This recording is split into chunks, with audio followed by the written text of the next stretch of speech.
Hey, Jules Blessed Vegan, and as always, welcome to my channel. And for those of you who are new, I know you can benefit. Oh, it's after midnight as usual, and I have to get up at 5 o'clock, but I did not want to miss my Jules Blessed Vegan community because I've got two good things to share with you.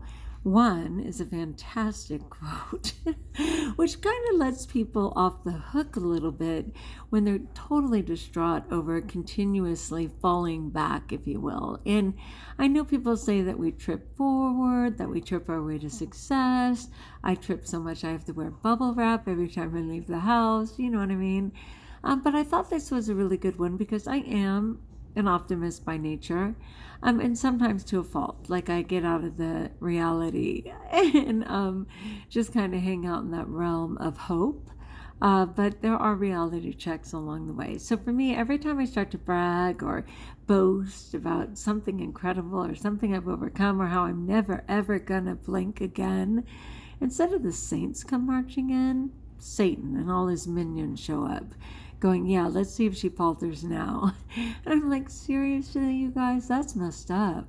All right, so I think this one's fantastic. Take it in. It's okay if you thought you were over it, but it hit you all over again.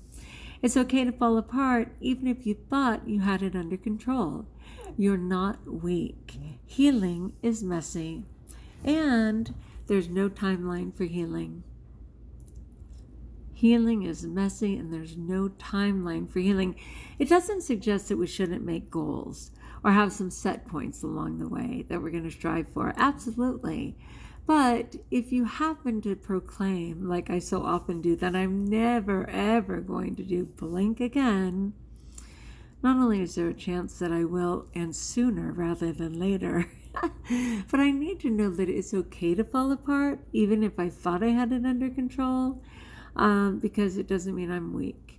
It just means that healing is a messy process and that there's no timeline for it, but for the one we place on ourselves, of course. And often my expectations are too high. I would rather shoot, for the moon. What is it? Shoot for the stars and at least hit the moon or whatever that one is. I don't know. There's so many, but I don't mind striving or setting high goals. I just want to be a little more gentle when I accidentally falter than I tend to be. Okay, so that was number one. Hope it's a really good thing. Let me read it one more time cleanly. It's okay if you thought you were over it, but it hit you all over again. It's okay to fall apart, even if you thought you had it under control. You're not weak. Healing is messy, and there's no timeline for healing. All right, sit with that, my friends. And then we are coming up on September. In the past, I have done things like random acts of kindness, which I really enjoy doing. But with all this going on in my life right now, with, of course, distance teaching and driving my extra 100 miles a day, and just all those things that are going on, I actually need a self-care September.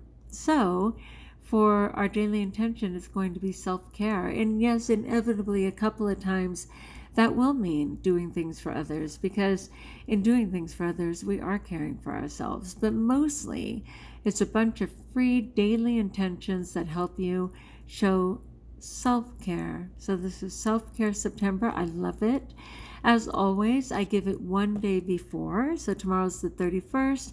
I'll be giving September 1st intention tomorrow so that you can mentally prepare for it, or if it actually takes action, you can consider the action. I will always give the intention one day before. The beauty of starting tomorrow is that tomorrow is the 31st, which means it's exactly 4 months before December 31st, which of course will be New Year's Eve. And we can absolutely strive to wake up the next day as the best version of ourselves. And that's just a great daily goal. So I'm not going to show you yet. I'll show you tomorrow, but I will give that first Self-Care September intention tomorrow for Tuesday.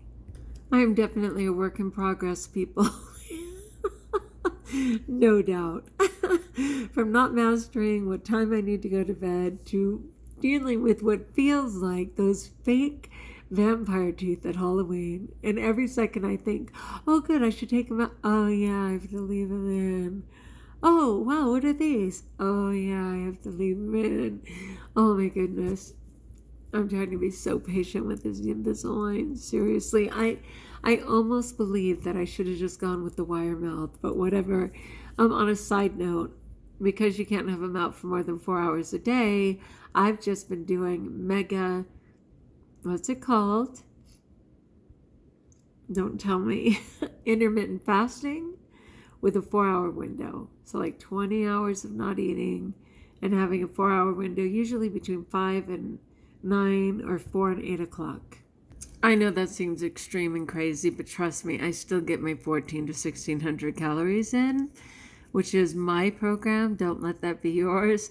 It's just easier. My teeth hurt anyway, and to take these out and try and floss at school and brush my teeth and da-da-da, I just presume to have my lemon water before I leave, drink water all day long, which is lovely, and then come home and have that window where I have my first snack, an hour later a second snack, and an hour after that my salad with some healthy fat. So I've been doing well with that. I tend to falter on the weekend though, because I don't have the boundary. I'm around certain people in my life who eat differently than I do, and it's very hard to abstain until 4 o'clock. Partly because I'm home and I actually can brush and floss.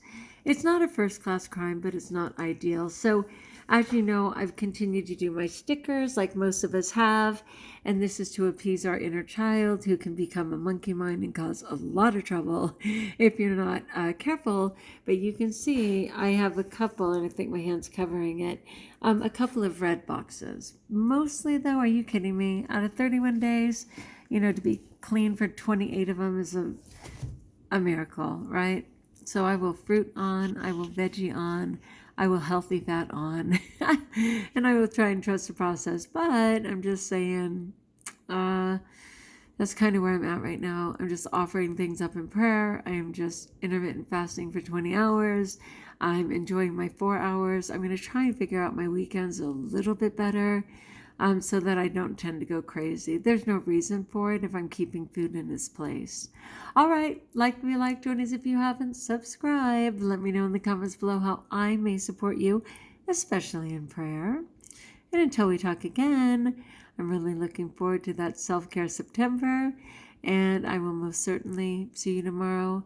As my husband says, God willing and the creek don't rise, I'll be here tomorrow. And until we talk again, best of all, know that you are blessed.